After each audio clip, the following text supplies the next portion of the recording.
Muội muội, tỷ tỷ muốn nói là muốn gả cho đại công tử. Bây giờ là cơ hội tốt nhất, đúng không?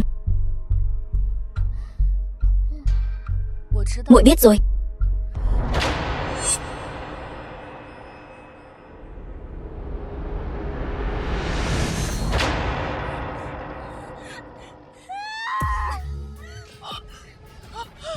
Vi Nguyệt, thả ta ra.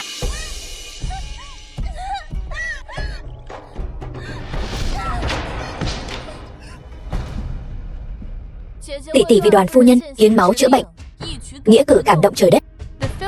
Xin hầu phủ thương xót tấm lòng hiếu thảo của tỷ tỷ, thanh toàn cho tỷ tỷ và đại công tử nên duyên vợ chồng.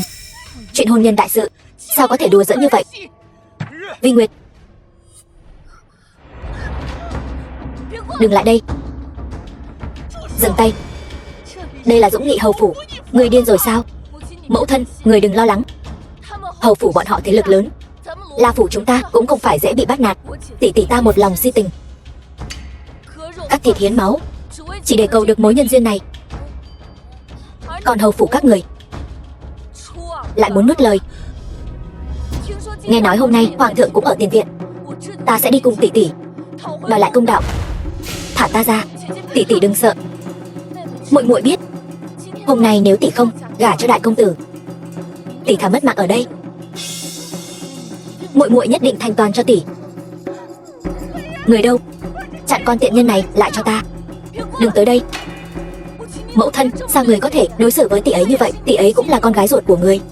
Cho dù tỷ tỷ ái mộ đại công tử, tư thông là tỷ ấy sai, người cũng không thể mắng tỷ ấy là tiện nhân được. Người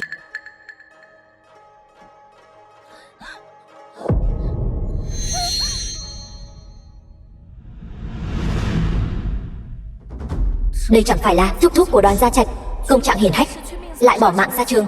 Vị tiền hầu ra sao? Cô nương tuổi còn trẻ đã không muốn sống nữa sao? Dám ở Dũng Nghị hầu phủ gây rối. Dũng Nghị hầu, mẫu tử đại công tử dùng hôn sự làm mồi nhử, câu dẫn tỷ tỷ ta cắt cổ tay lấy máu, giờ lại trở mặt không nhận. Xin Dũng Nghị hầu phân xử, đòi lại công đạo.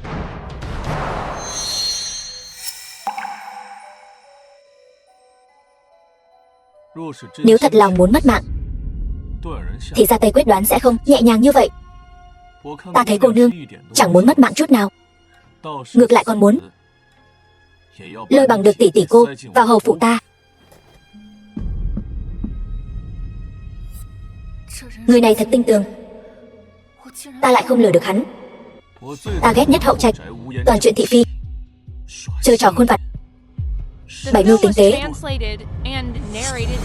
Hầu ra, ta lấy máu chữa bệnh cho Đoàn phu nhân, tuyệt đối không phải muốn bám víu hầu phủ. Nếu có lời nào sai, trời chu đất diệt.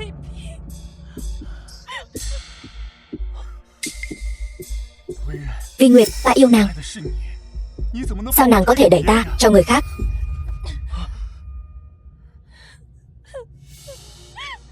Đôi cẩu nam nữ, các ngươi cứ muốn hại ta thì đừng trách ta độc ác.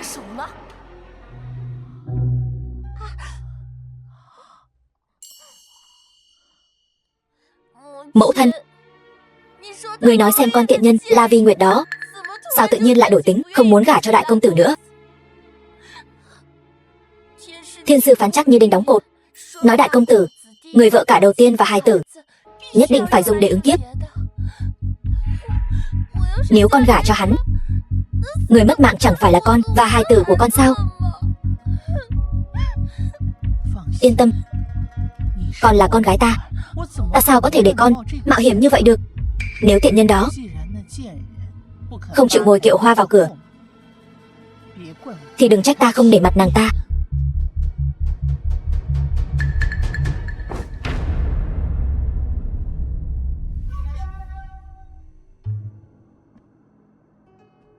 Nhị cô nương, đây là trà định thân phu nhân ban cho người. Trà định thân e là trà trợ hứng thì có.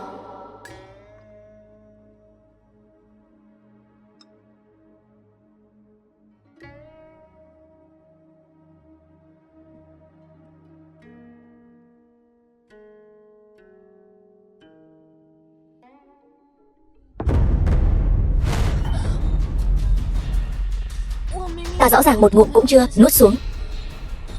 Không được, ta phải nhanh chóng quay về.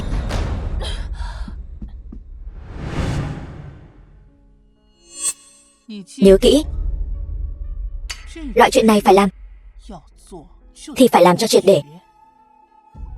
Trong chén trà định thần kia quả nhiên có bỏ thuốc. Trên y phục nàng ta cũng sai người rắc đầy thuốc bột. Lúc này tiện nhân đó nhất định là dục hỏa đốt người.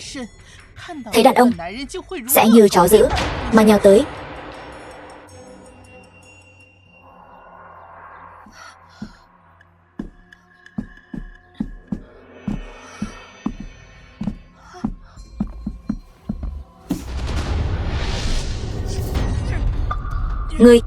Ngươi điên rồi. Đừng tới đây, đừng chạm vào ta, nếu không ta sẽ lấy mạng ngươi. Ngươi lấy mạng đi. Ngươi trúng Nguyễn Hương Tán rồi. Ta cho ngươi chạy, ngươi cũng chạy không thoát. Đến đây, ngươi đừng chạm vào ta, nếu không ta dù có mất mạng cũng sẽ không để ngươi chạm vào ta. Một đầu ngón tay.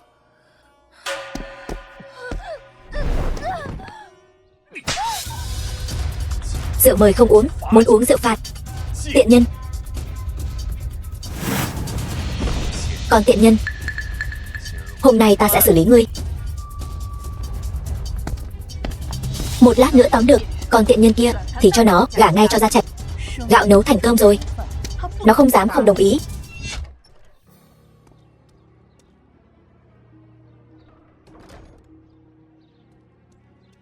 Đứng lại. Mẫu thân, ta bảo con đi thay đồ, còn lại đầu tóc rối bời mà ra ngoài. Con vừa ở trong đó làm gì? Không có gì. Vừa rồi nha hoàn làm đồ trà, làm ướt bộ đồ thay nên con mới tùy tiện tìm cái áo choàng che chắn, không làm chậm trễ việc về phủ. Ta thấy không đơn giản như vậy. Cái áo choàng trên người con trông quen mắt, là bộ đông trang mới hầu phủ may cho Đoàn Du. Sao lại ở trên người con? Con ấp úng. Ta phải xem thử con đang giở trò quỷ quái gì. Mẫu thân, người nghe con nói, người không được vào trong. Bên trong có gì? Bên trong có thứ không đứng đắn. Con sợ mở cửa này ra sẽ làm tổn hại thanh danh hầu phủ. Tiện nhân, quần áo đều bị xé rách hết rồi, còn nói dối ta. Nói vừa rồi với tên đàn ông nào ở trong đó làm bậy. Con không có. Phu nhân, nô tỳ vừa rồi thấy đại thiếu gia vào phòng khách đấy. Đồ vô liêm sỉ, tiện nhân, cút.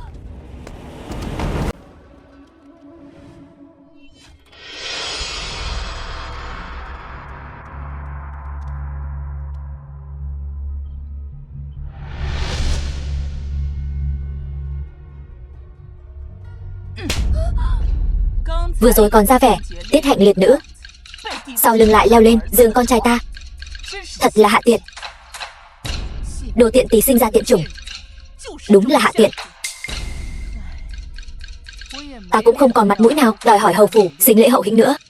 Tối nay một chiếc kiệu nhỏ rước vào, coi như thành hôn. Mẫu thân tuyệt đối không được. Chuyện hôn nhân đại sự sao có thể khinh suất như vậy? Còn không phải do mình tự làm tự chịu. Mặt mũi La phủ chúng ta đều bị con làm mất hết rồi.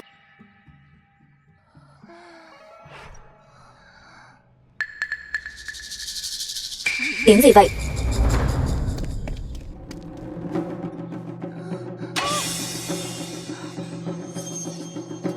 Kỳ Vân, sao con lại ở đây?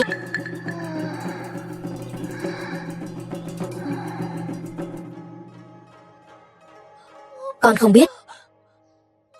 Sao con lại ở đây? Đây là đâu? Nhanh lên, đợi lại. Không ngờ tỷ tỷ bên ngoài thì ra vẻ tiết hạnh liệt nữ, nhưng sau lưng lại leo lên giường đại công tử. Mẫu thân nói La phủ không còn mặt mũi nào mà đòi hỏi sính lễ từ hầu phủ nữa. Đêm nay một chiếc kiệu nhỏ sẽ đưa ngươi vào hầu phủ, coi như là thành thân. Ngươi nói bậy bạ gì đó? Cái gì mà kiệu nhỏ? Hôn nhân đại sự sao có thể đùa giỡn như vậy? Nhưng mà tỷ tỷ và đại công tử đã gạo nấu thành cơm rồi. Nếu không thành thân thì thanh danh của La Phủ sẽ bị tỷ tỷ làm mất hết. Tiện nhân, câm miệng cho ta.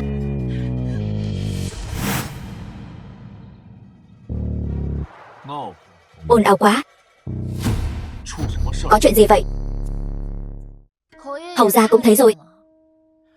Tỷ tỷ ta và đại công tử tâm đầu ý hợp, mong hầu gia thành toàn. Thấy rồi. Xem ra cháu trai của ta mệt lắm rồi. Ý của La nhị cô nương là ta nên tác thành như thế nào? Một tiếng trước.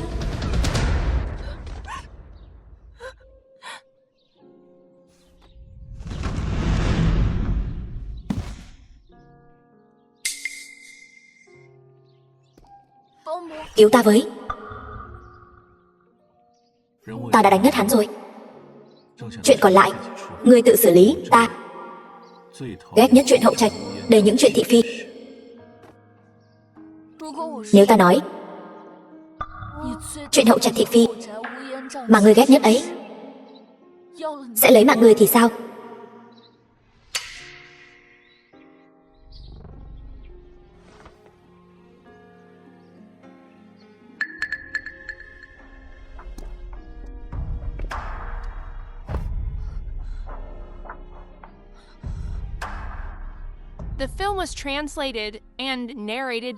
Hầu gia đã làm gì ta?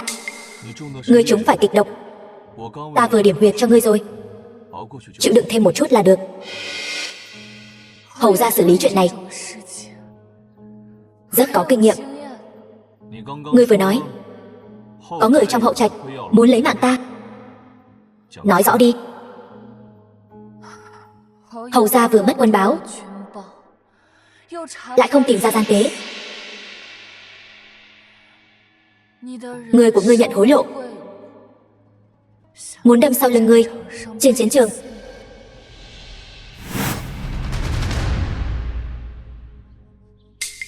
Tin tức bí mật như vậy ngươi biết được bằng cách nào? Kẻ hối lộ hắn chính là mẹ con Đoàn Gia Trạch. Ta đã lén nghe cuộc nói chuyện của hai mẹ con bọn họ nên mới biết được. Ngươi muốn bổn hầu phối hợp như thế nào? Bắt La Kỳ Vân lại đây. Ta muốn cô ta tự làm tự chịu. Sự việc đã đến nước này, Dũng Nghị hầu phủ ta tuyệt đối sẽ không xuất hiện kẻ bội bạc. Chuyện hôm nay ta làm chủ. Gia Trạch và hôn sự của La đại cô nương đã định. Chọn ngày lành tháng tốt cưới vào phủ.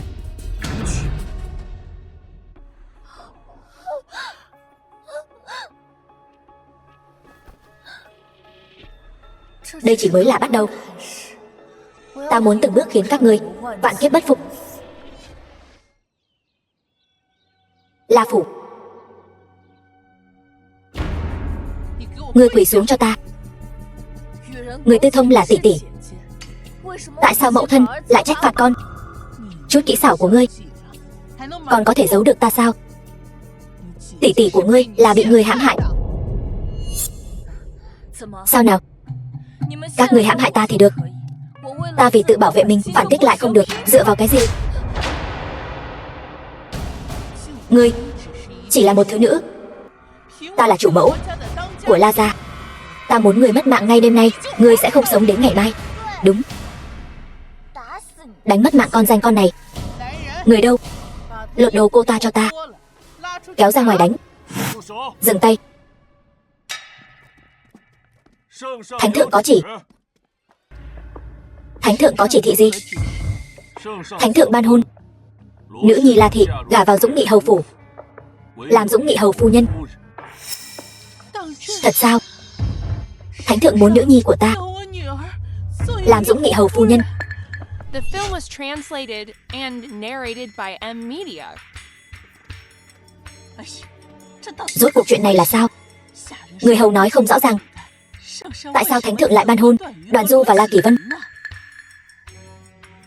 Nhất định là Đoàn Du cầu thánh thượng ban hôn. Trước là chiếm tước vị của con, lại cướp cả phu nhân của con. Mẫu thân yên tâm, Kỳ Vân đối với con một lòng một dạ, tuyệt đối sẽ không bằng lòng gả cho Đoàn Du. Đi đến La Phủ xem sao. Thánh thượng ban hôn, đó chính là chuyện vinh hiển gia tộc đó. Đợi con làm Dũng Nghị hầu phu nhân, ngay cả Đoàn phu nhân cũng phải thấp hơn con một bậc. Nhưng mà hôm đó hầu gia rõ ràng thấy con và đại công tử trên giường. Vậy thì đã sao? Đây là thánh thượng ban hôn, ai dám cự tuyệt. Nhưng con đừng quên, chính thất của đại công tử và đứa con đầu lòng sẽ bị hiến tế. Nhưng chúng ta không phải, rõ ràng đã nói rõ sẽ hại mất mạng hầu gia, sau đó để đại công tử kế thừa tước vị. Đợi con làm Dũng Nghị hầu phu nhân thì chúng ta đương nhiên phải giữ lại tước vị Dũng Nghị hầu.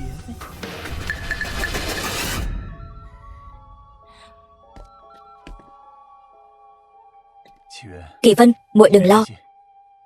Chuyện ban hôn đã là thánh thượng ban hôn, nhà họ La chúng ta chỉ có thể chấp nhận.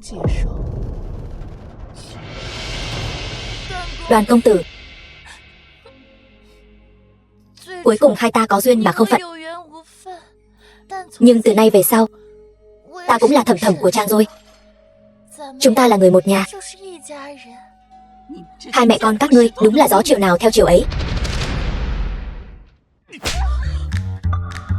Đồ tiện nhân, ngươi nghĩ ngươi bỏ ta được sao? Ngươi dám đánh con gái ta? Ngươi làm gì vậy, đồ điên? Mẫu thân, ngươi dám động vào con trai ta, ta liều mạng với ngươi. Mẫu thân, đừng đánh nữa.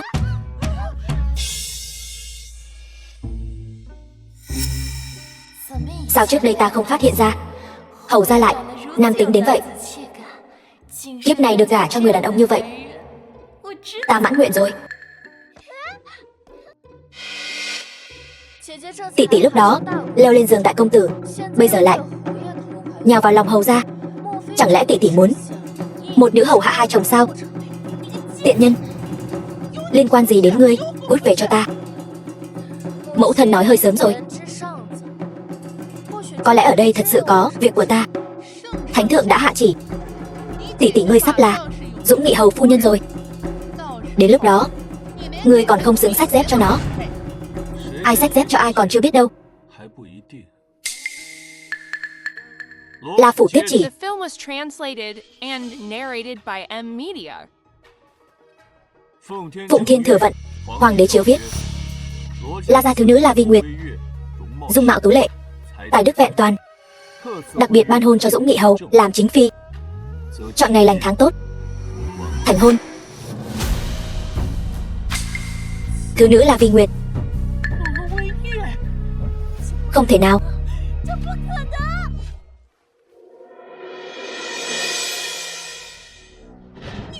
Đồ tiện nhân, đáng lẽ lúc trước ta nên bóp mất mạng ngươi. Không ngờ La gia lại nuôi một con rắn độc như ngươi. Ngươi xuống địa ngục đi, vị trí hầu phu nhân rõ ràng là của ta. Quỳ xuống. Ngươi nói gì?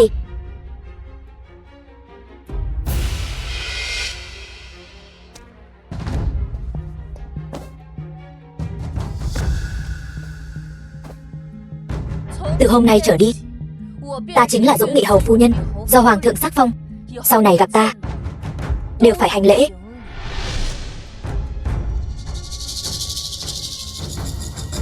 Kiếp trước các ngươi hại ta thế nào, kiếp này ta sẽ dẫm lên đầu các ngươi, để các ngươi trả lại gấp bội. Khăn đỏ mở ra, như ý Cát Tường. Hầu ra nhận khăn, mời hầu phu nhân cùng uống rượu giao bôi. Tỷ nữ Xuân Nhi, kiếp này kiếp sau mãi bên nhau.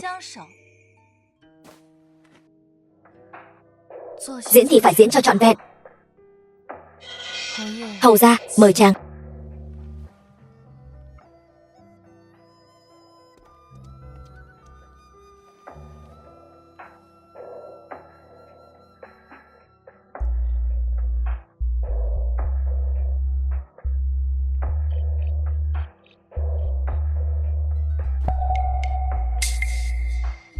Những việc ta đã hứa với nàng đều đã làm được rồi.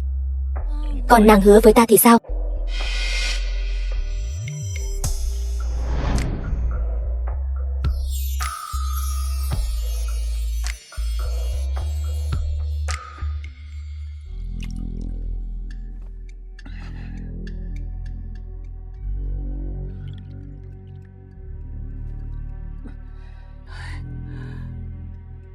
Đêm hôm khuya khoắt uống nhiều rượu như vậy, cẩn thận hại thân thể.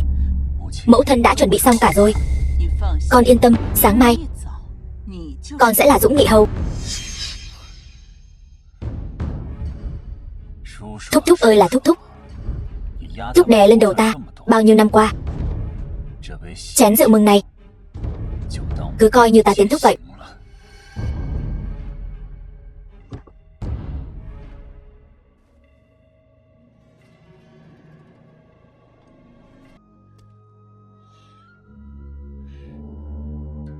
Hầu ra, vào rồi.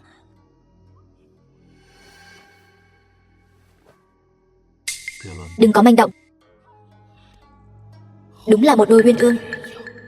Gần đất xa trời còn thân mật như vậy.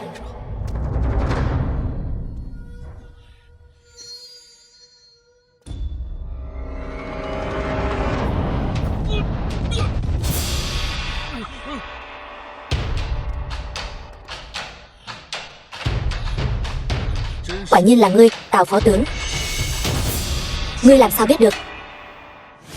Kiếp trước đêm tân hôn của ta và Đoàn Gia Trạch, phó tướng của Đoàn Du đâm Đoàn Du bị thương, khiến chàng bị thương mà ra trận, cuối cùng mất mạng trên chiến trường. Kiếp này Tân Lang đã đổi người, ta phải thay đổi tất cả. Quân báo bị đánh cắp, giấu ở đâu? The film Nói. was translated and narrated by M Media. Giải xuống, đánh cho đến khi hắn khai ra thì thôi. Vâng, khoan đã.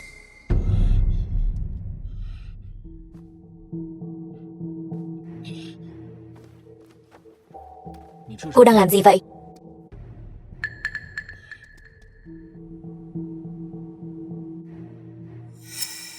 Hôn sự của ta và ngươi chỉ là một cuộc giao dịch. Chẳng lẽ hầu gia thật sự bằng lòng hạ mình động phòng với ta sao? Đương nhiên là không. Vậy thì làm phiền hầu gia lấy tấm khăn đỏ này bịt miệng thế nhân. Ta muốn nghỉ ngơi rồi. Hầu gia cứ tự nhiên.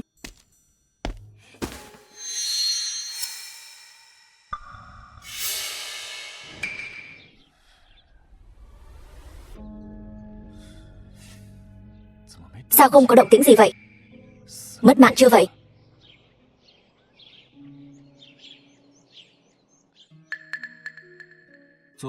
Diễn kịch phải diễn cho trọn vẹn. Đây chính là lời cô nói.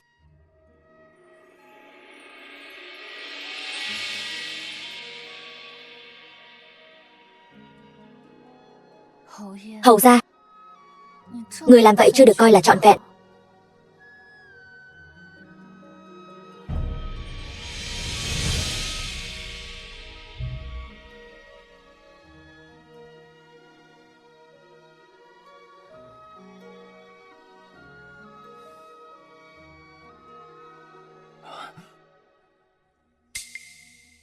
Chuyện gì vậy? Sát thủ không đến, vậy mà để bọn họ động phòng rồi.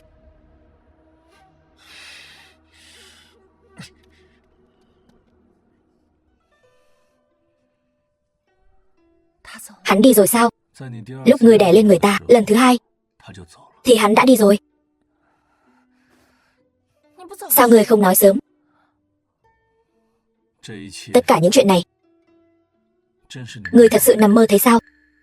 Đương nhiên, giấc mơ của ta đã cứu hầu gia. Hầu gia hài lòng không? Vậy những chuyện sau đó cô có mơ thấy không? Kiếp trước ghét quá.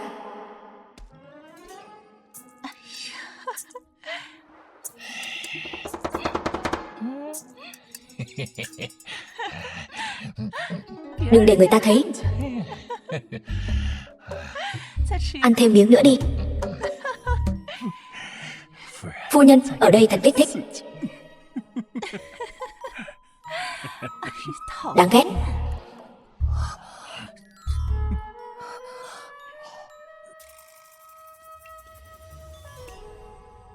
Muốn hại ta thì đừng trách ta ăn miếng trả miếng.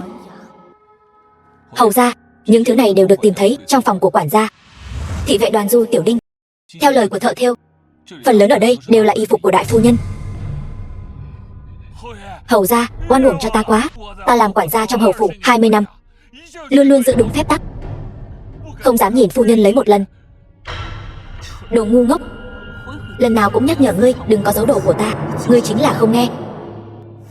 Đồ rác rưởi, dám cả gan giấu vận bất ly thân của ta, là ta tội đáng xử tử.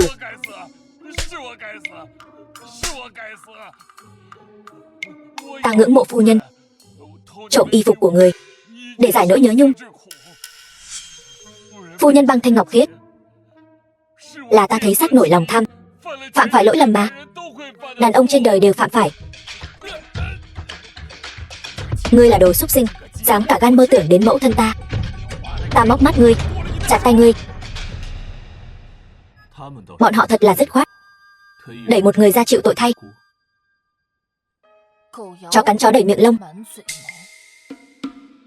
Xem ra sự thật về việc bài vị bị vỡ là do quản gia làm, chọc giận liệt tổ liệt tông, không liên quan đến phu nhân ta. Đại tẩu ở quá nhiều năm, gây ra sóng gió như vậy, truyền ra ngoài thật không hay. Dạo này hãy giao quyền quản gia cho phu nhân ta, ở trong phủ ít ra ngoài, tránh bớt sóng gió đi. Được.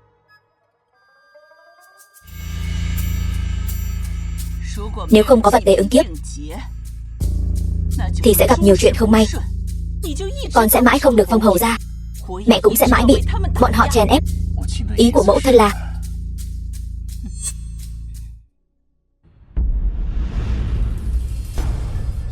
cưới La Kỳ Vân, thêm một người đối phó với bọn họ, chúng ta cũng đỡ tốn sức.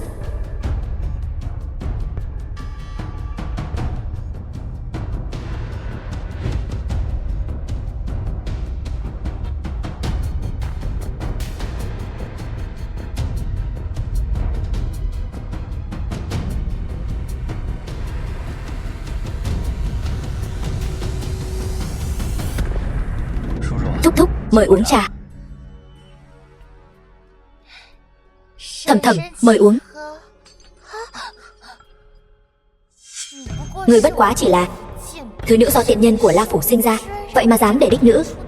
Đại tiểu thư như ta phải dâng trà cho ngươi, ngươi cũng xứng sao? La Kỳ Vân, đến Dũng Nghị hầu phủ rồi, ngươi vẫn không chịu an phận. Vậy ta chỉ đành dạy ngươi lại cách làm người. Thầm thầm thứ lỗi, đêm qua ta động phòng hoa trúc, sáng nay người không có sức, tay run. Không sao.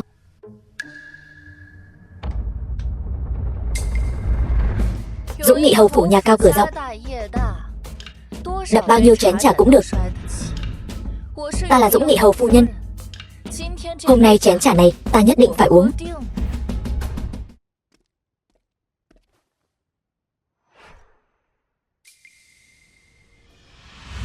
Tỷ nữ Nguyệt Nhi,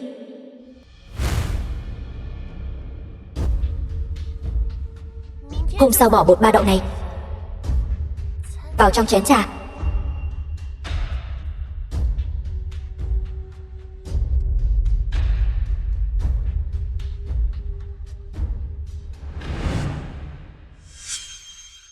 Tiện nhân, dám ra vẻ hầu phu nhân với ta.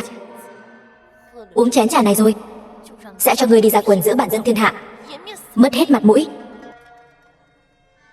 Thầm thầm, mời uống trà.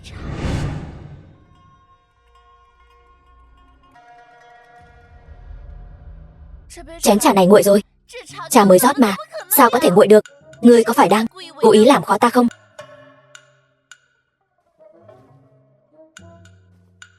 Vậy ngươi thử xem, chén trà này có nguội không?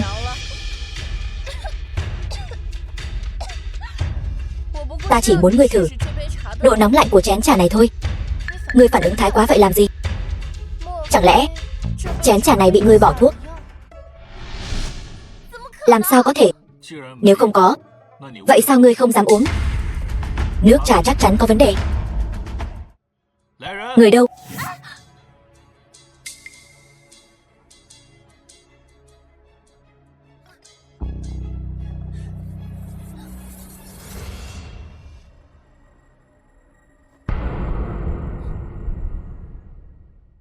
Ta uống xong rồi. Thế này mới phải chứ. Trước đây ở La Phủ ngươi là tỷ tỷ, nay ở Hầu Phủ trên dưới phải có thứ bậc. Ngươi nên học cho kỹ quy củ. Cháu dâu hiểu rồi. Thúc thúc thầm thầm, cháu dâu xin cáo lui. Khoan đã, quy củ của cô đâu? Cha của mẹ chồng cô vẫn chưa kính đó. Mau kính trả mẹ đi.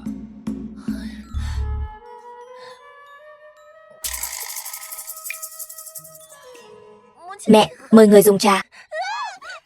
Con muốn làm bỏng ta sao? Ta đi trước đây. Đứng lại. Con đường đường là đích nữ La gia, lại thất lễ trước mặt mọi người, còn ra thể thống gì nữa?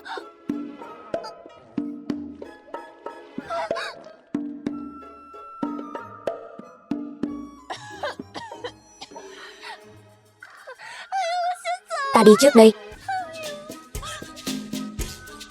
Cô ta đi ra quần rồi sao? Báo ứng nhãn tiền. Đến nhanh thật đấy.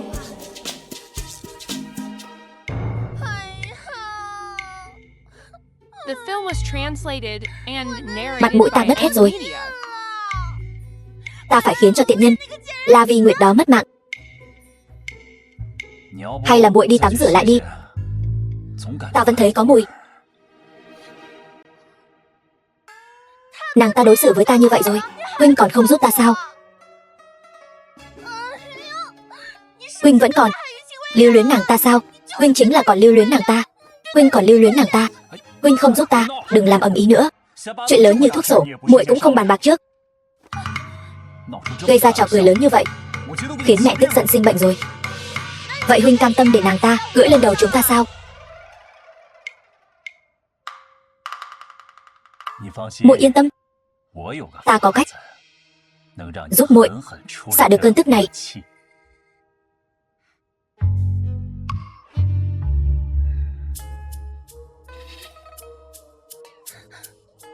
Đáng ghét.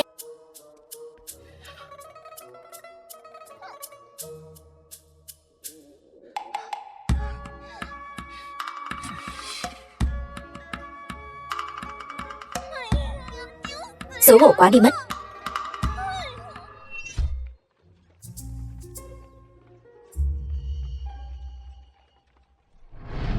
Lệ muội, hôm nay ta đến miếu Quan Âm ngoài thành cầu tự. Này tiểu thúc cũng đi tiêu diệt thổ phỉ, chi bằng muội cũng đi cầu bình an cho đệ ấy.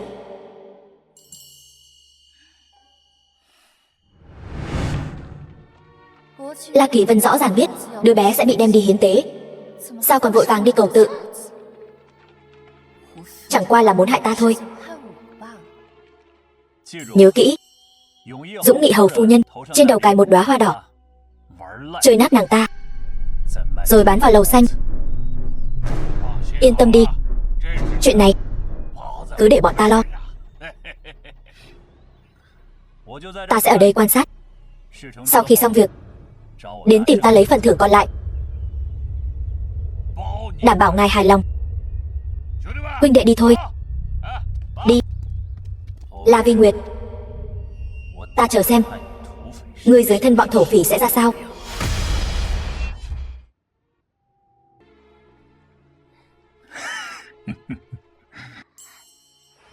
Thầm thầm, gần đây ta tìm được một cây trăm hoa đỏ, thấy rất hợp với thầm thầm. Nào.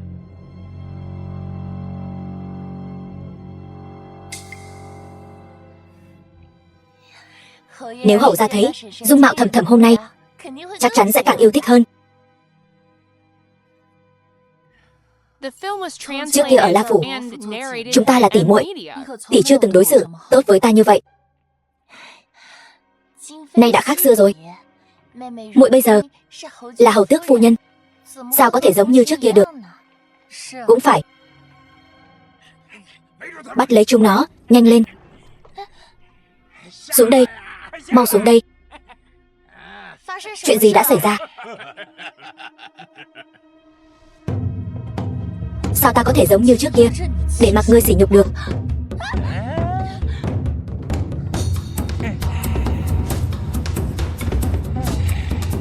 Không, không phải ta, không phải ta mà.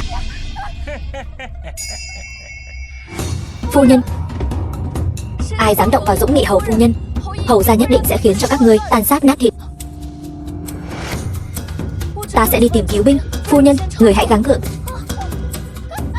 Nàng ta mới là hầu phủ phu nhân. Ngươi xem cây châm hoa đỏ.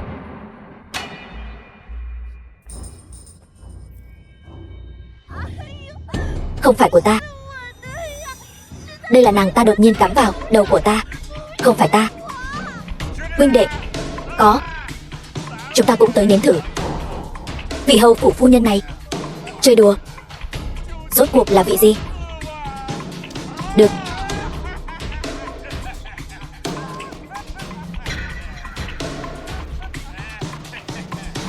Không phải ta.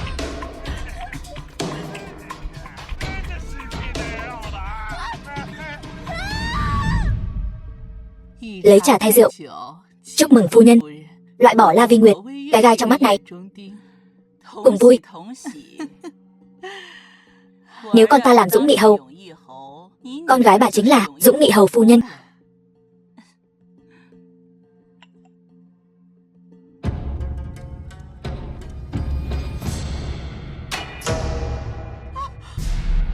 Sao ngươi lại quay về? Ngươi không bị... Lời này của mẫu thân thật thú vị. Ta đi thắp hương xong, tất nhiên sẽ quay về. Không bị cái gì. Con gái ta đâu? Con đường thắp hương là do hai vị tự tay sắp đặt. Ngươi nên ở đâu? Các ngươi hẳn là rõ hơn ta. Ngươi là đương gia chủ mẫu, Dũng Nghị Hầu phủ. Gặp nguy hiểm, bỏ mặc cháu dâu, một mình chạy về. Tẩu tẩu lại không đi cùng chúng tôi? Trên đường gặp nguy hiểm, sao người biết được? Trừ phi nguy hiểm đó chính là do tẩu tẩu sắp đặt. Ngươi vu khống ta. Người đâu? Dùng gia pháp. Ai dám? Ngươi làm mất con dâu của ta, nên một mạng đền một mạng. Đánh mất mạng cô ta cho ta. Con dâu của bà không mất tích. Đưa người lên đây.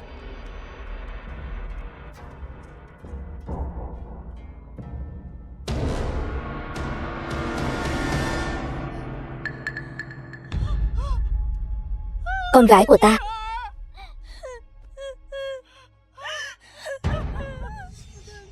Ngươi là có ý gì? Cô ấy là cháu dâu của ngươi. Ngươi làm nhục nàng ta. Đại tẩu thận trọng lời nói. Ta có phu nhân xinh đẹp như hoa, hà tất phải dính vào chuyện nhà của đại tẩu. Ngươi vu khống ta, ta sẽ đến quan phủ tố cáo ngươi. Đưa người lên đây.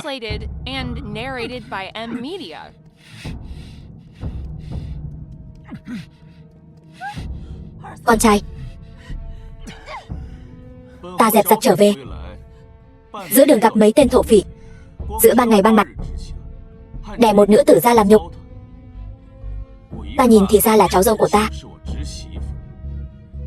Ta nhìn kỹ nữa thì thấy cháu trai ngoan của ta cứ đứng bên cạnh thưởng thức, vẻ mặt ung dung tự tại.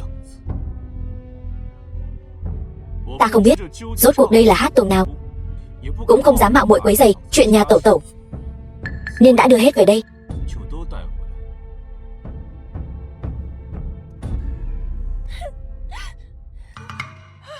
Đồ khốn nhà ngươi. Ngươi buông con trai ta ra. Bà già khốn kiếp. Ngươi điên rồi. Mẹ con nhà ngươi lòng dạ hiểm độc, hại con gái ta thành ra thế này. Ta liều mạng với ngươi.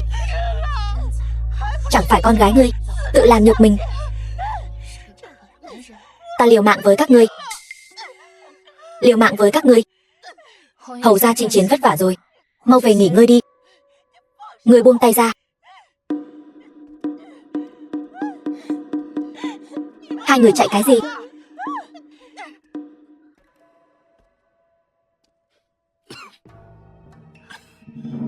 Hầu gia, Ngài bị thương rồi. Đừng lên tiếng. Đỡ ta về rồi nói.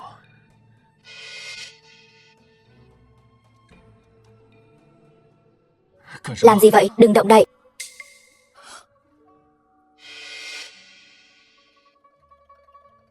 Ta chỉ sợ làm nàng sợ.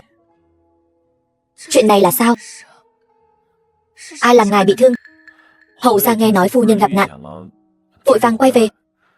Lúc tiêu diệt thổ phỉ không khỏi có chút nóng vội, không cẩn thận nên bị thủ lĩnh thổ phỉ tập kích. Vậy ngươi còn nói những điều này làm gì? Mau đi tìm đại phu đến, chữa trị vết thương cho chàng.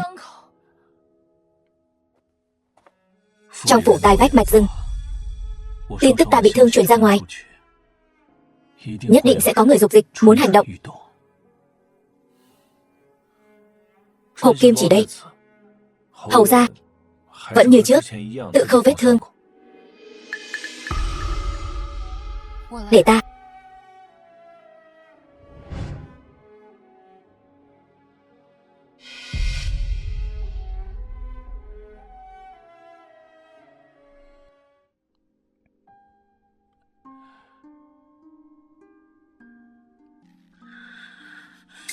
Đau không? Rất đẹp.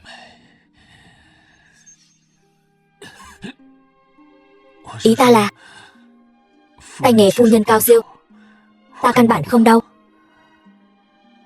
Đẹp lắm. Kim chỉ xuyên qua da thịt, sao có thể không đau? Thật ra hôm nay chàng không cần phải lo lắng cho ta như vậy. Dù chàng không kịp quay về, ta cũng có cách đối phó với bọn chúng. Ta đương nhiên tin tưởng thủ đoạn của phu nhân, nhưng ta cưới nàng thì phải bảo vệ nàng. Chàng vẫn nên bảo vệ tốt bản thân mình trước đi. Đau thương bất chắc, trên chiến trường không thể phân tâm được. Phu nhân dạy trí phải. Ta băng bó xong ngay đây.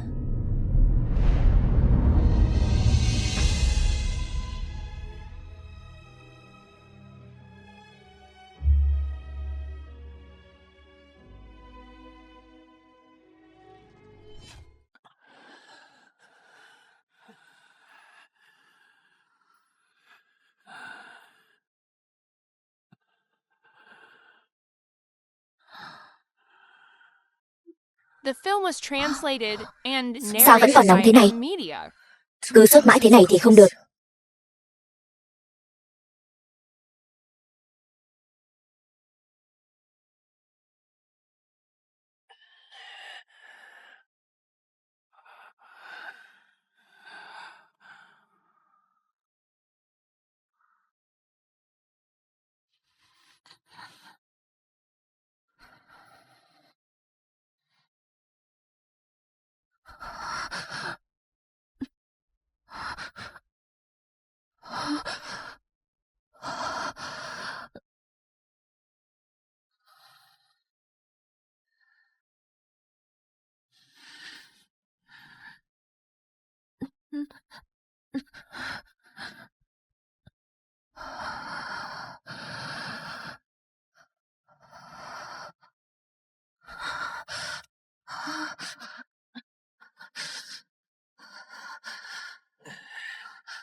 Sao người nàng lại lạnh thế này? Chẳng sốt cao không hạ? Vết thương trên người lại không thể dính nước. Ta vừa ra bãi tuyết, nằm một lát, hạ sốt cho chàng. Hầu gia đang cười ta sao? Không có. Trước đây ở quân doanh, thường nghe người ta nói vợ con giường ấm nệm êm. Hôm nay ta mới hiểu được, thì ra cưới một phu nhân hạnh phúc đến thế. Ta thấy bệnh của hầu gia đã bình phục rồi.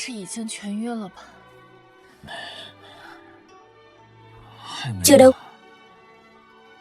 phải để phu nhân ông ngủ thêm một lúc nữa mới khỏi được.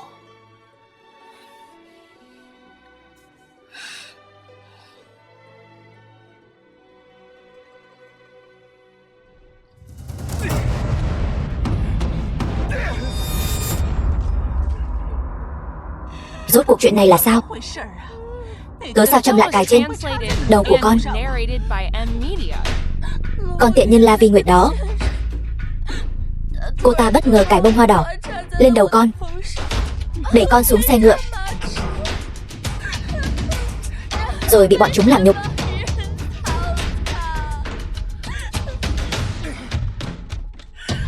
Thông gia, bà cũng nghe rồi đấy. Con gái bà bị hại thảm lắm rồi. Ta nhất định phải bắt La Vi Nguyệt trả giá gấp trăm lần. Lần này ta muốn mạng của cô ta.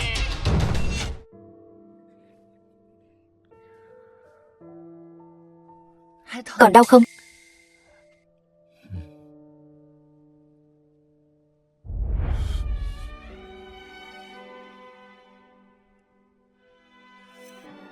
Như vậy sẽ không đau nữa. Phu nhân, xe kiệu đã chuẩn bị xong rồi. Nàng thật sự muốn về La Phủ sao? Quá nguy hiểm. Hôm nay là ngày giỗ của mẫu thân ta. Bà chỉ sinh ra mình ta. Ta phải về bái tế bà. Ta sẽ cẩn thận gấp bội. Chàng yên tâm.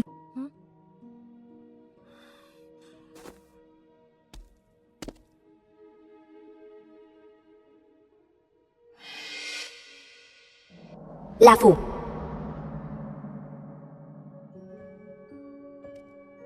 Từ đường La Phủ.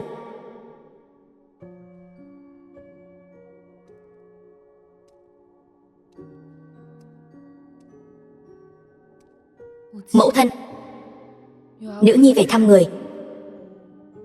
Nữ nhi vẫn bình an. Mẫu thân cũng phải.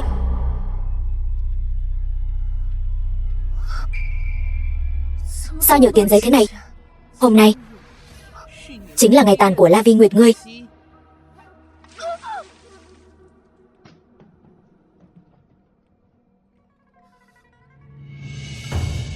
Dâu Đông, ngươi hại con gái ta, bị 6 tên thổ phỉ làm nhục. Nếu ta không thay nó hả giận thì thật buồn làm mẹ. Là ngươi muốn hại ta, nhưng con gái bà lại gặp báo ứng. Nếu ngươi thật sự muốn thay cô ta chút giận, thì chi bằng tự kết liễu tạ tội đi. Là ngươi, tiện nhân như cô, cũng xứng tranh chức dũng nghị hầu phu nhân với con gái ta sao? Xuống địa ngục đi.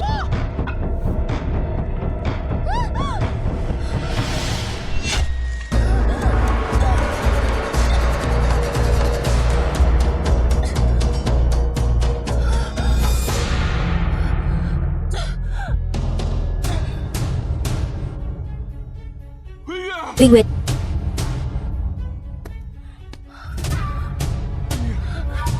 hầu gia, có ta ở đây, đừng sợ.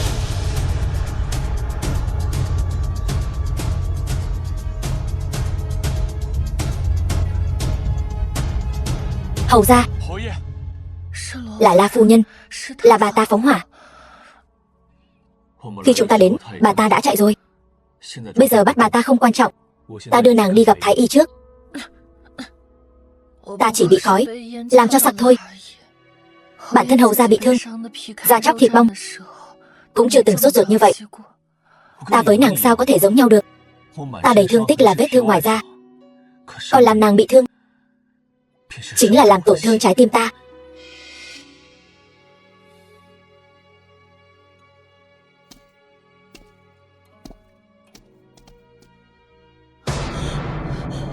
Thế nào, đã thành công chưa?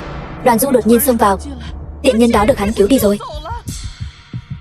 Ta đã nói rồi, mưu kế đơn giản thế này không lấy mạng được cô ta đâu. Cái kế sách dự phòng mà các ngươi nói đâu, còn không mau dùng đi. Nhạc mẫu đừng vội, đây chỉ là mồi nhử thôi. Màn hay còn ở phía sau. Chỉ cần người bằng lòng trả giá. Lần này chúng ta nhất định có thể xử vợ chồng Dũng Nghị Hầu. Đương nhiên bằng lòng. Dù là cái giá lớn đến đâu, chỉ cần người bằng lòng là tốt rồi.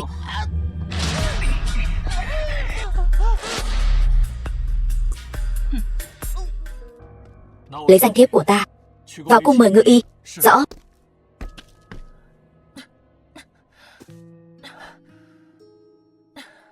Đều tại ta.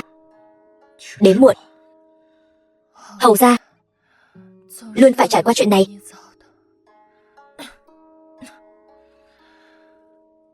Hôm nay chuyện này mà vỡ lở ra, ta và La Phủ ân đoạn nghĩa tuyệt cũng coi như là chấp nhận được. Từ nay về sau, nơi nào có nàng và ta thì nơi đó chính là nhà. Nàng và ta mới là người thân nhất của nhau.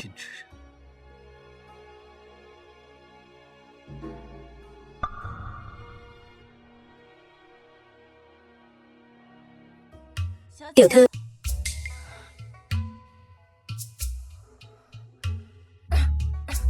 người hãy chăm sóc phu nhân cho tốt. Ta đi nha môn một chuyến. Vâng.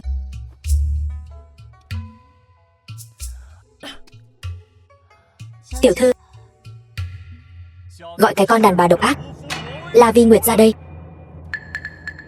La Vi Nguyệt, đỡ ta đi xem.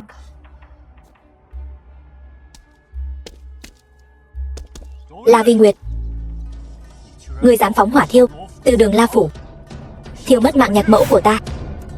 Bà ấy là đích mẫu của ngươi đó. Bị thiêu mất mạng. Sao có thể như vậy được?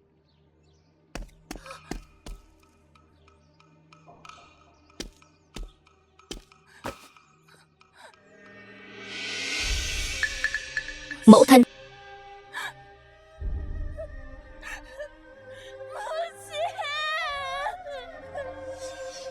La Vi Nguyệt, cho dù là phu nhân nhất thời hồ đồ, ngươi cũng không thể thực sự thiêu mất mạng bà ấy.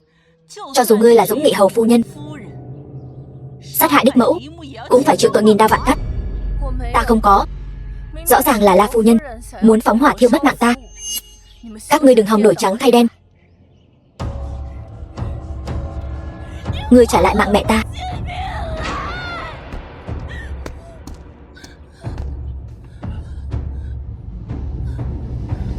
Kẻ phóng hỏa lấy mạng người ở đâu? Chính là cô ta, Dũng Nghị Hầu phu nhân phóng hỏa thiêu mất mạng đích mẫu. Nha hoàn La Phủ đều làm nhân chứng. Đừng chạm vào ta. Ta không có lấy mạng người. Ta là người sống ngay thẳng. Ta đi theo các ngươi là được. Phu nhân, đừng hoảng. Bọn họ không dám làm gì ta đâu.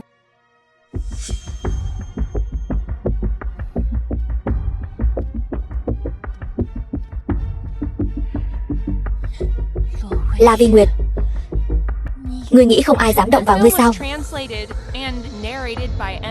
Ta muốn cho ngươi mất mạng trong ngục.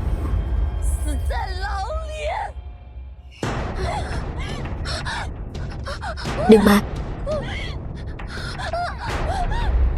La Vi Nguyệt, ngang nhiên hại mất mạng mẫu thân ta.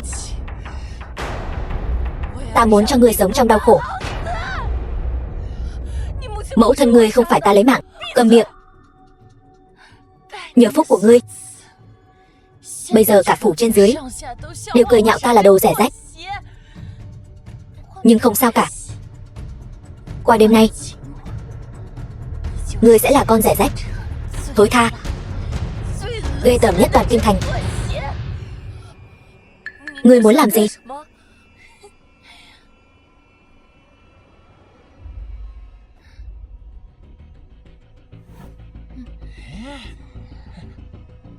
Nghe nói ngươi là tên cai ngục ghê tởm và biến thái nhất ở đây.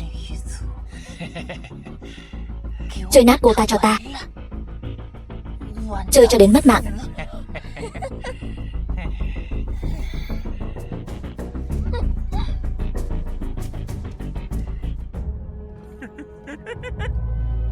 Ngươi là nữ tù nhân thứ 100 mà ta chơi rồi đấy. Ta rất có kinh nghiệm.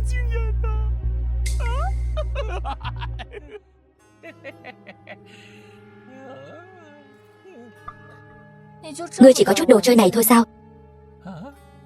E là không thỏa mãn được ta. Khẩu vị cũng không nhỏ. Xem ra Dũng Nghị Hầu dạy dỗ ngươi không ít. Dẫn ta đến phòng hành hình. Ta cho ngươi xem hầu gia dạy ta bao nhiêu bản lĩnh. Được, mau lại đây.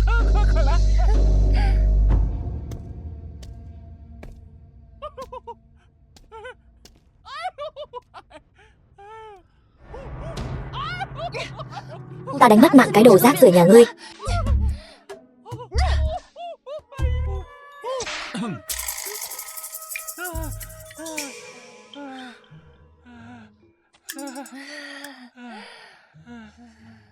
Người đâu?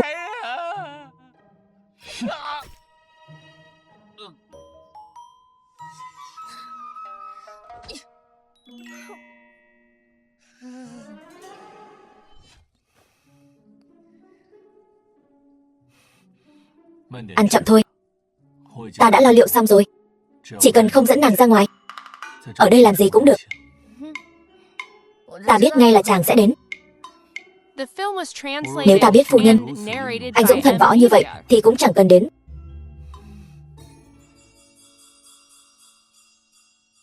Còn một việc nữa. La phu nhân là mất mạng rồi bị ném vào lửa.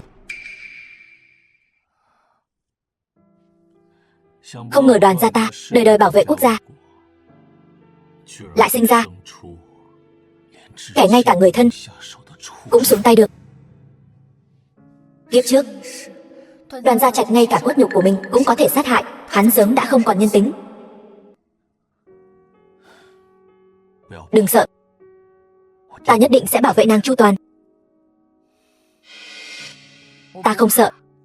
Cô ta có thể rơi vào kết cục này đều là do cô ta làm nhiều việc ác, tự làm tự chịu. Loại người như cô ta làm ác nhiều điều, sớm muộn cũng gặp báo ứng. Quả không hổ danh là phu nhân của ta, trước đại nghĩa quả quyết dứt khoát. Ta còn một việc nữa. Chỉ có phu nhân mới giúp được ta. Việc gì?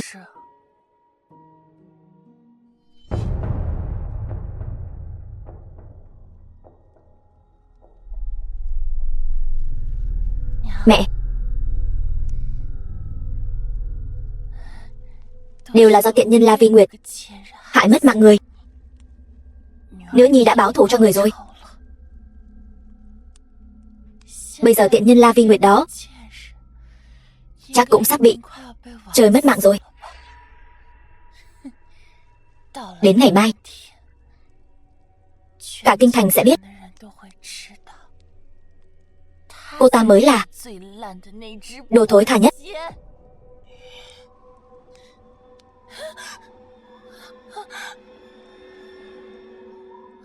Sao lại lạnh thế này?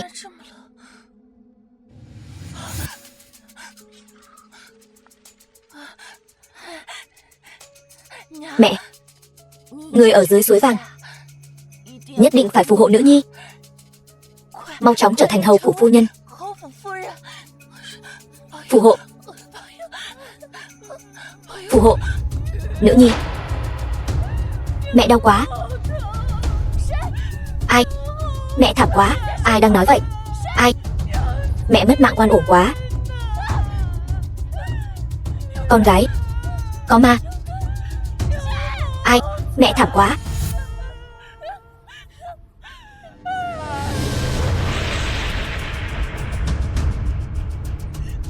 Không phải mẹ ta, không phải ta làm. Đừng tìm ta. Đừng tìm ta mà.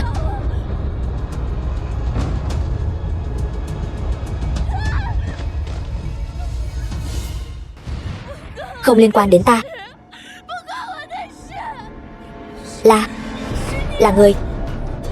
Là người bảo con giả làm La Vi Nguyệt đi mua dầu đồng. Là người muốn thiêu mất mạng. Tiện nhân đó không liên quan đến con. Sao con biết được? Người lại bất cẩn như vậy. Không phải con.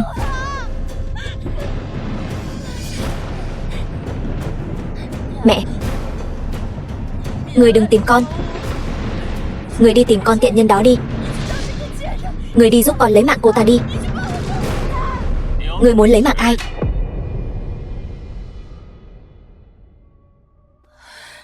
The film was translated and narrated. Hầu gia. Có ma đó hầu gia. Dù là ma, bà ấy cũng là mẹ ngươi. Ngươi sợ cái gì? Ngươi sợ là bởi vì ngươi chột dạ.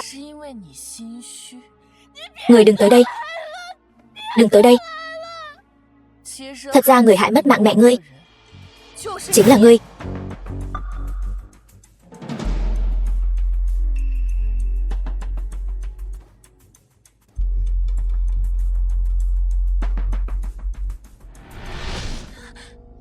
La Vi Nguyệt, sao ngươi lại ở đây?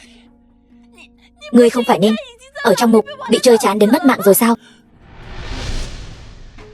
Chơi ngươi còn thú vị hơn.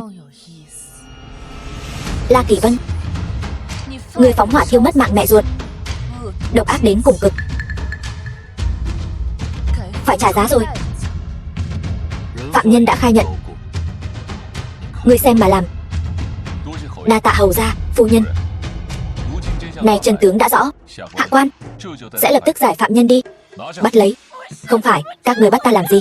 Các người bắt cô ta đi. Khoan đã. Ta bị oan. Đều là La Vi Nguyệt giả ma dọa ta. Không phải ta. Chính miệng ngươi thừa nhận cấu kết với La phu nhân, giả dạng ta đi mua dầu đồng, phóng hỏa, lấy mạng ta bất thành, liền lấy mạng mẫu thân, muốn giá họa cho ta. Ở đây đều là nhân chứng. Ngươi còn muốn chối cãi? Sao ngươi có thể hồ đồ như vậy, làm ra loại chuyện này? Nhưng La Vi Nguyệt vì muốn thoát thân liền ném đích mẫu vào biển lửa, để bà ấy bị thiêu sống, càng là tội ác tại trời. Đúng vậy. Kỳ Vân làm ra việc này chỉ là bị mẫu thân bức bách. La Vi Nguyệt mới là thủ phạm thực sự. Đúng. Đều là cô ta. Đều là La Vi Nguyệt hại mất mạng mẫu thân ta. Ta muốn cô ta mất mạng. Theo như các ngươi nói, mẫu thân là mất mạng trong biển lửa. Chuyện này còn giả được sao? Nhưng lúc khám nghiệm tử thi, trong miệng La phu nhân không có dấu vết khói hun. Cổ của bà ấy có một vết thương chí mạng. Bà ấy là bị xiết cổ mất mạng trước, rồi mới bị ném vào lửa. Vết thương trên cổ La phu nhân là bị nam nhân dùng sức mạnh xiết cổ để lại. Dũng Nghị hầu phu nhân quả thật không phải hung thủ. Không. Mẹ ta bị xiết cổ mất mạng sao?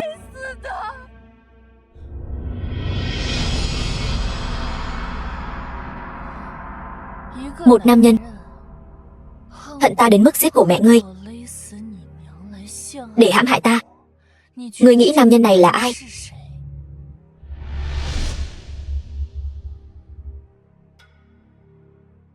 Đem phạm nhân về thẩm vấn. Ai dám động vào ta? Ta đang mang thai trưởng tôn của Dũng Nghị hầu phủ.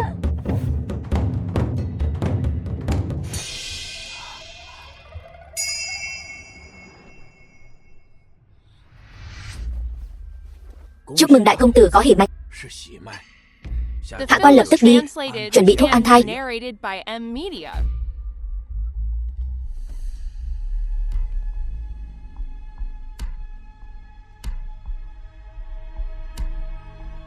Tiện nhân.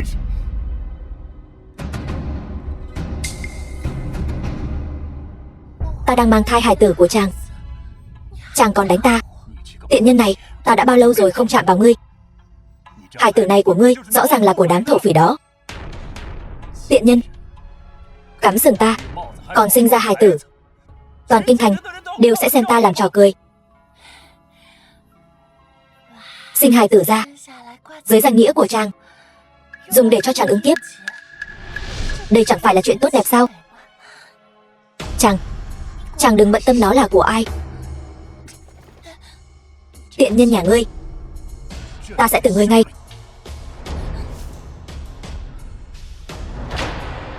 Đoàn Gia Trạch, ngươi còn dám động vào ta nữa, ta sẽ lôi ngươi xuống địa ngục.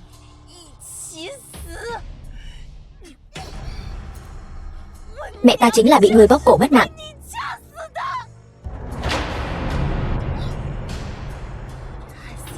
Hại mẹ ta mất mạng, giờ còn muốn bỏ rơi ta nữa.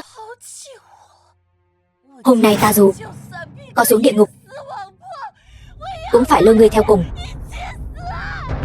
Lôi ngươi theo cùng. Kỳ Vân, là ta không tốt. Kỳ Vân, ta là bởi vì quá yêu nàng cho nên mới tức giận như vậy. Sự ra đi của mẹ nàng, ta không phải cố ý. Ta thề, ta nhất định sẽ bù đắp cho nàng. Đợi đứa nhỏ này ứng kiếp xong, đợi ta làm Dũng Nghị Hầu, nàng chính là Dũng Nghị Hầu phu nhân.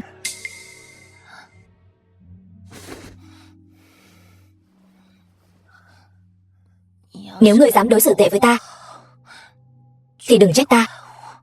Nàng yên tâm, nàng và con đối với ta rất quan trọng. Sao ta có thể đối xử tệ với nàng được?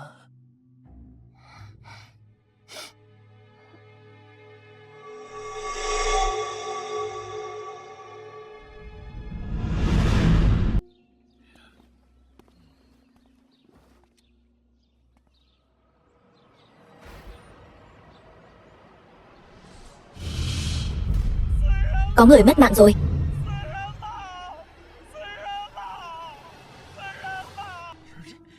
Thật đáng thương. Nhà giàu đúng là phức tạp. Kỳ Vân, nàng còn đang mang thai, sao nàng lại làm chuyện dại dột này?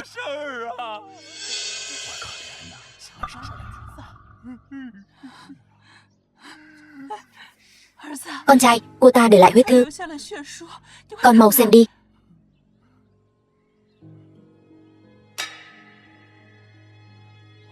Hầu phu nhân là vì Nguyệt phóng hỏa hại mất mạng đích mẫu, lại đổ tội cho ta. Ta oan ức không nói nên lời, chỉ có thể ra đi để làm chứng minh mọi chuyện. Kỳ Vân, nàng một xác hai mạng, ra đi không nhắm mắt. Ta liều mạng với các ngươi, ép mất mạng cháu dâu đang mang thai, thật là mất hết nhân tính. Đáng để nghìn đao vạn cắt, quá độc ác. Nghìn đao vạn cắt là loại người gì đây? Nghìn đao vạn cắt. Hầu ra vì ta mà từ bỏ công danh, thật sự không hối hận sao? Hối hận đã muộn rồi. Ngược lại là nàng, có chê một kẻ không chức quyền như ta không? Sao có thể chê chàng chứ? Nếu chúng ta có mệnh ra khỏi ngục, ta muốn cả đời đều ở bên chàng, sinh cho chàng thật nhiều con. Nếu nàng nói như vậy, ta có thể ra khỏi ngục rồi. Chàng có cách ra khỏi ngục, chàng mau nói. Có phải nàng đã quên, trong ngục này còn ra một người nữa?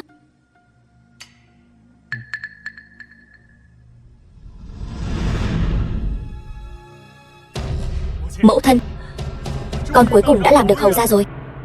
Con trai giỏi lắm, mẹ biết con làm được mà. Lời vàng ngọc của thánh thượng phong con làm hầu gia. Lần này Đoàn Du hoàn toàn không thể trở mình nữa rồi. Hiện tại con đã quét sạch mọi chướng ngại, bây giờ chỉ còn lại một mối nguy hiểm cuối cùng. Ý của mẫu thân là thân thế thật sự của con nên xử lý sạch sẽ rồi.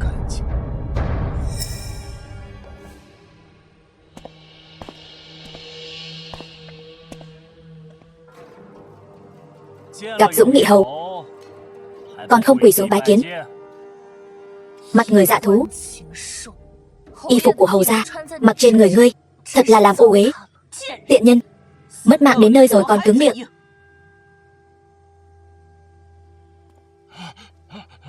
Hầu gia, mau cứu ta ra ngoài. Ta ở đây một câu cũng chưa khai. Ta là trung thành. Yên tâm, bọn ta đến chính là muốn cứu người ra ngoài. Được.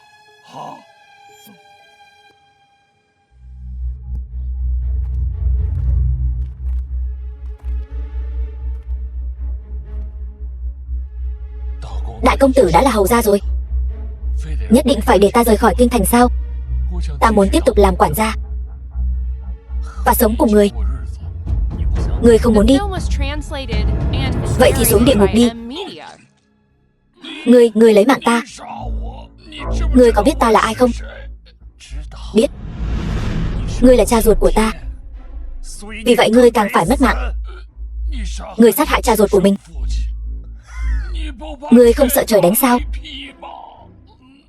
Không có sự tàn nhẫn thì không phải trượng phu. Chỉ cần có thể làm hầu gia, phụ thân, thế tử, ta đều có thể sát hại.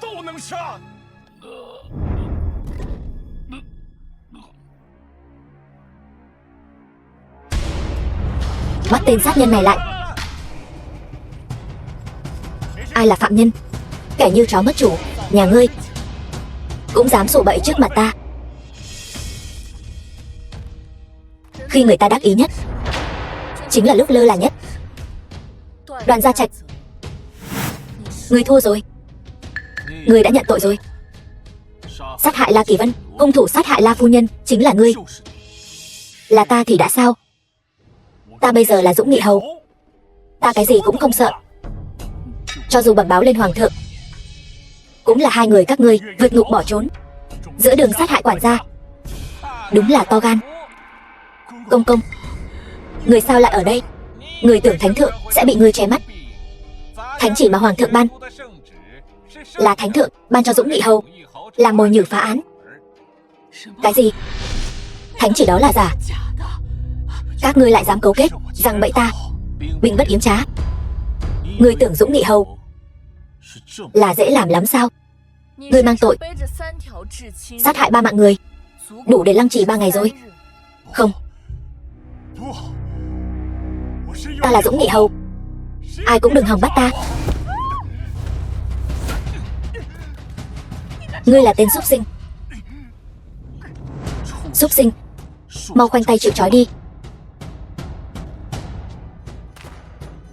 Đoàn Gia Trạch, ngươi đời đời kiếp kiếp đều không thể nào trở thành Dũng Nghị Hầu.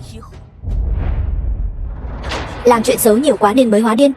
Cũng quá nhẹ nhàng với hắn rồi. Đưa hắn đến nha môn. Vâng.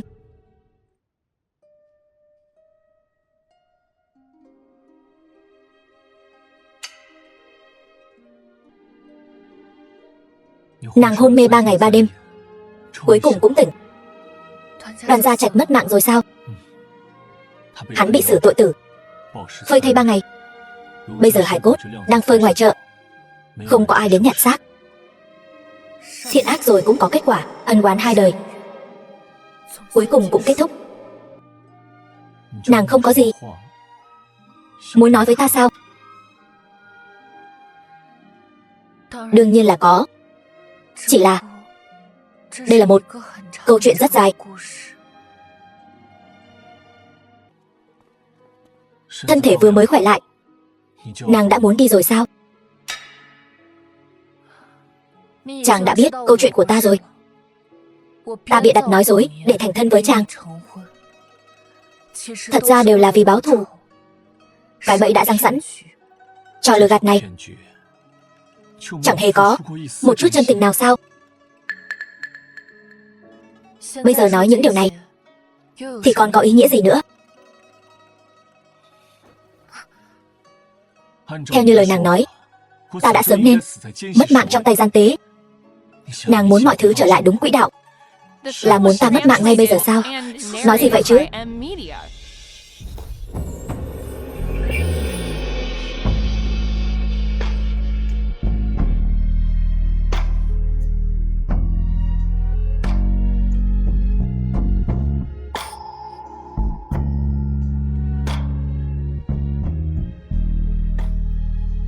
vì ta mà ở lại.